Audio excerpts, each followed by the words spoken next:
Bonjour à tous, je vais vous montrer les commandes de la Triumph Tiger 900 GT, modèle 2020. Alors, on va commencer du côté gauche. On va commencer par mettre le contact.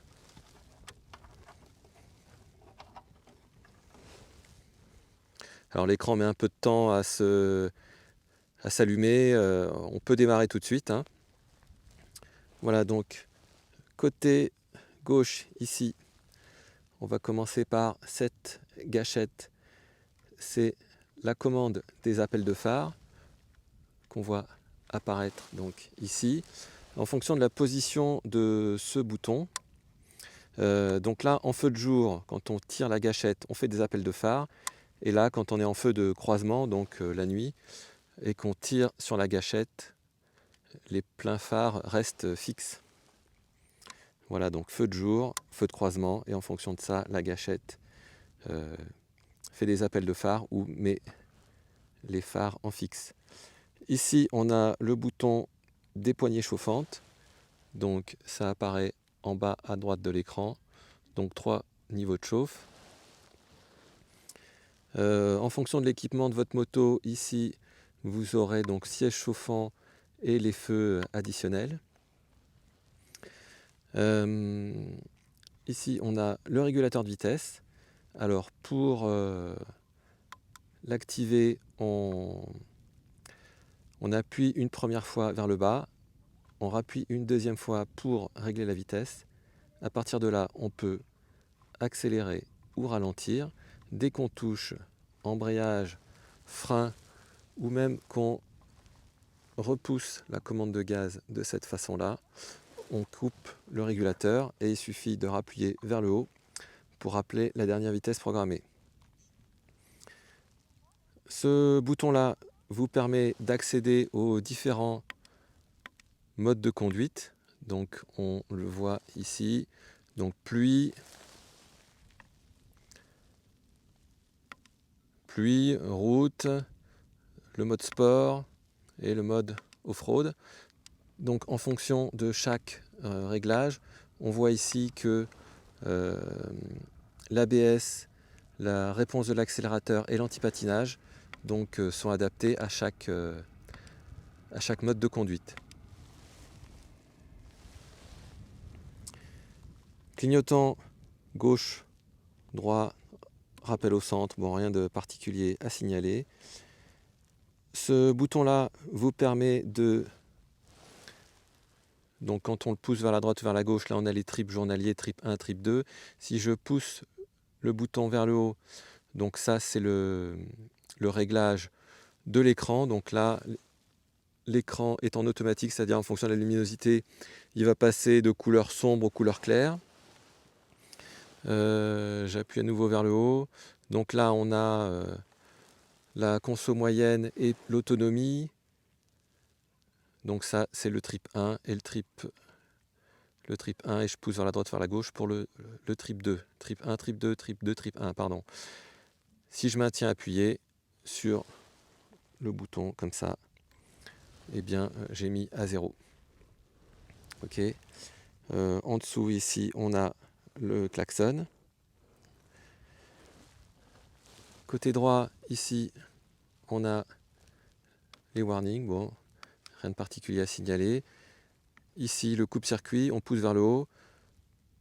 Pour démarrer, là, le contact est mis. Pour démarrer, on appuie vers le bas. Attention, chez Triumph, il ne se passe rien si on ne tire pas l'embrayage.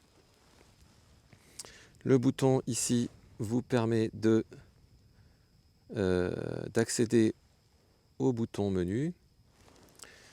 Donc, une fois que vous naviguez avec le joystick qui est là, une fois que vous êtes rentré dans le menu. Alors, bon, les modes de conduite, on a déjà vu, on peut y accéder directement avec ce bouton-là. Ok.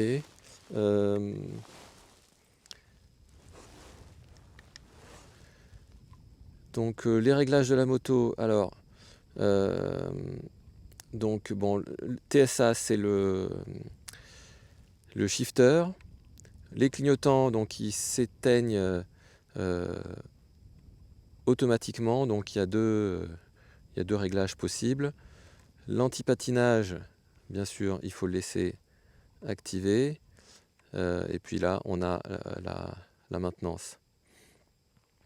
Donc voilà, ça c'était pour les réglages de la moto. Les trips journaliers, on peut les mettre à 0 ici.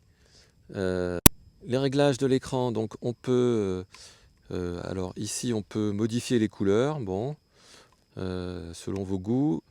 On peut régler la luminosité de l'écran en contraste haut ou en contraste bas.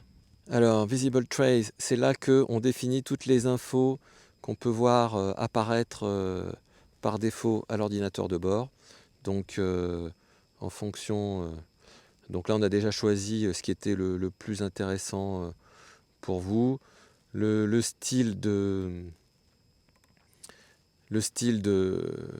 d'écran, en fait, ça change la disposition des informations. On a choisi celle qui était la plus confortable et avec le moins d'informations inutiles.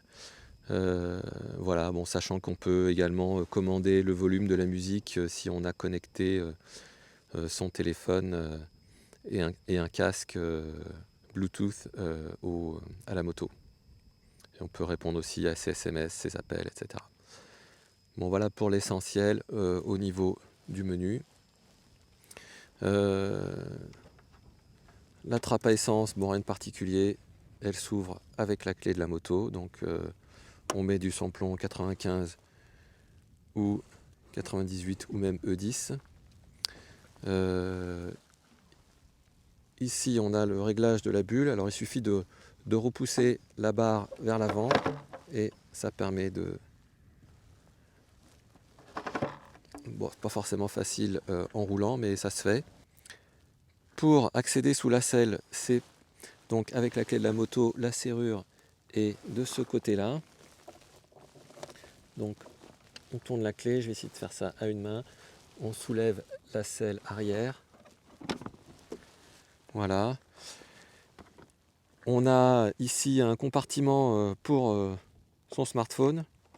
Donc avec ici une prise USB et le bouchon là pour protéger. Donc voilà, ça permet de charger son téléphone en roulant. Le réglage de la selle peut se faire en hauteur, sur deux hauteurs différentes. Donc il suffit de modifier la position de ces barres là. Donc là actuellement on est en position haute. Voilà, la barre avant et celle de l'arrière. Et une fois qu'on a modifié la position des barres, on vient insérer la selle, le crochet de la selle qui est là. On vient l'insérer ici ou en dessous en fonction du réglage qu'on veut.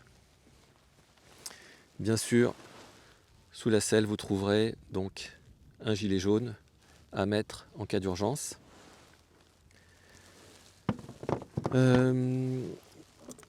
Les valises, alors les valises s'ouvrent avec la même clé que la clé de la moto, hein, donc ce sont des valises sûrement JV, donc rien de particulier à signaler. Rien de particulier à signaler avec les valises. Voilà, bon.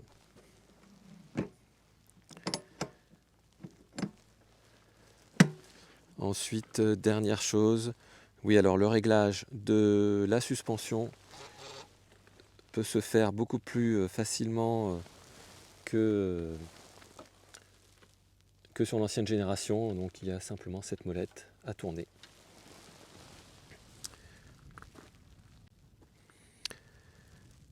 Voilà, donc je vous ai normalement dit l'essentiel. Si vous avez des questions, n'hésitez pas, vous avez mon numéro de téléphone sur le contrat. Il me reste simplement à vous souhaiter bonne route. Merci, à bientôt.